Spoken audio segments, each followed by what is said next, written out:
Mr. Chairman, I rise to congratulate our Finance Minister on his budget speech.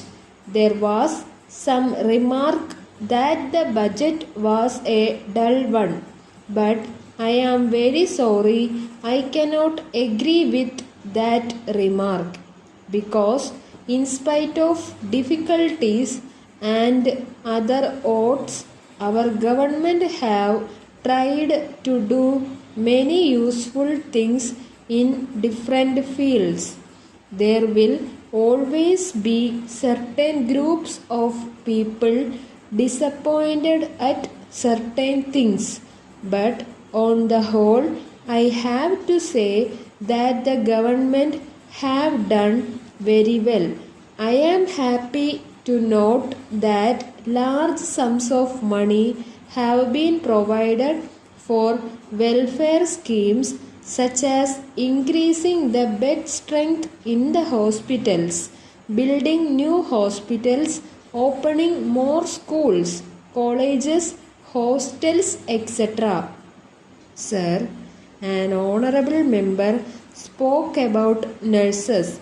If we want the patients to receive good attention at the hands of the nurses, the government should see that the nursing staff are provided with good living conditions.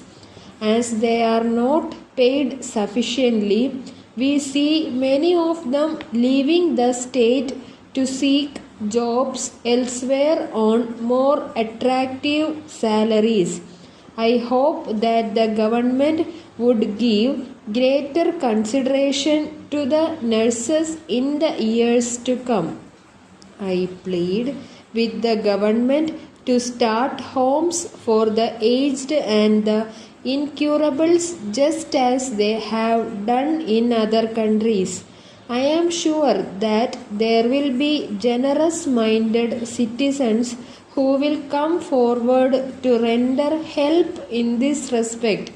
The case of the aged and incurables certainly deserves better treatment at the hands of the government. I seek the support of all sections in this House to urge the government to start adequate number of homes for these miserable people. Sir, the beggar problem is on the increase. Wherever we go, we see many of them. No doubt the government have taken some steps in this regard, but if they have not succeeded in tackling this problem fully, so effective steps should be taken to solve this problem. There is another important subject which has not been given sufficient publicity, and that is the rural development work. I have seen some of these centers where very good work is being done. It is the real constructive work which Gandhiji had always in mind. In some of these areas, we saw very fine varieties of khadi. We have also seen many other items produced in the various centers. We should give proper publicity to these items. I would suggest that the government may take us on a tour and show some of these places where such useful work is being done. The legislators will then have an idea of the progress made in the rural development programs undertaken by the government. Those in charge of these centers are doing good work and deserve praise. I represent the city, and so I consider it my duty to put forth the views of the millions of people living here. I wish to make an earnest appeal to the government that they should give due share of their attention to the city.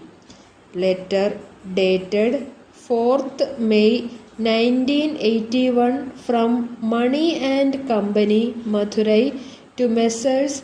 Das and Company, Coimbatore.